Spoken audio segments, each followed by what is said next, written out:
এইখন চেকলিষ্ট আপোনালোকে চাব পাৰে লাখপতি বাইদেউৰ কাৰণে এই চেকলিষ্টটো ওলাই আহিছে যিয়ে যিয়ে এপ্লাই কৰিছে সিহঁতৰ নাম এইটো চেকলিষ্টত আহিছে কোনো ঠাইত এতিয়ালৈকে চেকলিষ্টটো ওলাই অহা নাই তো এই চেকলিষ্টটো কেনেকৈ পাব মই ভিডিঅ'টোত ক'ম তাৰ কাৰণে ভিডিঅ'টো শেষলৈকে চাব আৰু যদি ভাল লাগে প্লিজ লাইক এটা কৰি দিব চেনেলত নতুন হলে সাবস্ক্ৰাইব কৰি দিব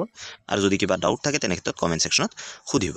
তো এটো চেকলিষ্ট আপুনি চাব পাৰে যোৰহাটৰ এই চেকলিষ্টত কি দিয়া থাকিব মেম্বাৰ আইডি দিয়া থাকিব তাৰ পিছত দিয়া থাকিব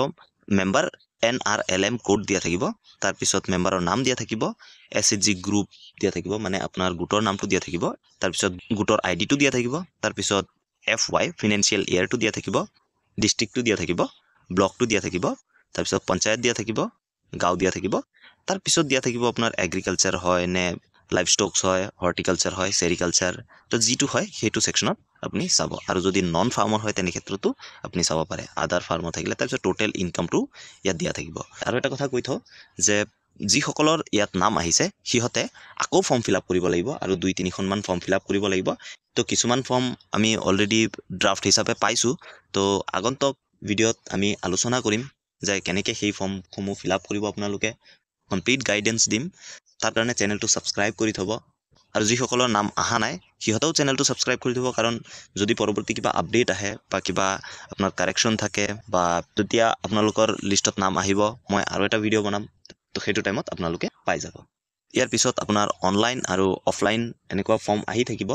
তো যাৰ নাম আহিছে সিহঁতে এটা অনলাইন ফৰ্ম ফিল আপ কৰিব লাগিব আৰু অফলাইন ফৰ্মো ফিল আপ কৰিব লাগিব তো সেইটো আপোনালোকক ব্লকৰ পৰা দিব তো ব্লকে আপোনালোকক যেতিয়া দিব আপোনালোকে সেইটো ফিল আপ কৰি জমা দিব লাগিব আৰু সেইটো খুবেই জৰুৰী আপুনি যেতিয়া 10,000 টকাটো ল'ব তাৰ আগত সেই ফৰ্ম দুখন আপোনাৰ ফিল আপ কৰি দিব লাগিব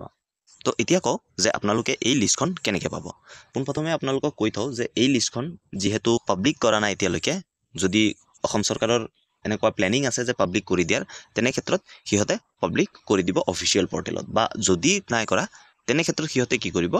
যদি আপোনাৰ ওচৰৰ জীৱিকা সখী আছে বা ভিও আছে সিহঁতৰ ওচৰত এই লিষ্টখন পঠিয়াই দিব তো আপোনালোকে আপোনালোকৰ ওচৰৰ জীৱিকা সখী বা ভিওৰ লগত কন্টেক্ট কৰক সিহঁতৰ তাত হয়তো অলৰেডি লিষ্ট পঠাই দিছে বা পঠিয়াব তো একে টাইমত গোটেইখিনি ডেটা ইনপুট কৰা সম্ভৱ নহয় যেহেতু সেই কাৰণে হয়তো আপোনালোকৰ ডিস্ট্ৰিক্টত বা আপোনালোকৰ ব্লকত অকণ দেৰি হ'ব পাৰে তাৰ কাৰণে অধৈৰ্য নহব বা ভিও আৰু জীৱিকা সখীসকলক ইমানকে অসুবিধা নিদিব কাৰণ যেতিয়া লিষ্টটো আহিব তেতিয়া আপোনালোকক সিহঁতে নিজেই জনাই দিব তো আশা কৰো ভিডিঅ'টো ভাল লাগিল আৰু ইনফৰমেটিভ লাগিল আগন্তুক ভিডিঅ'ত আকৌ লগ পাম ধন্যবাদ জয় অসম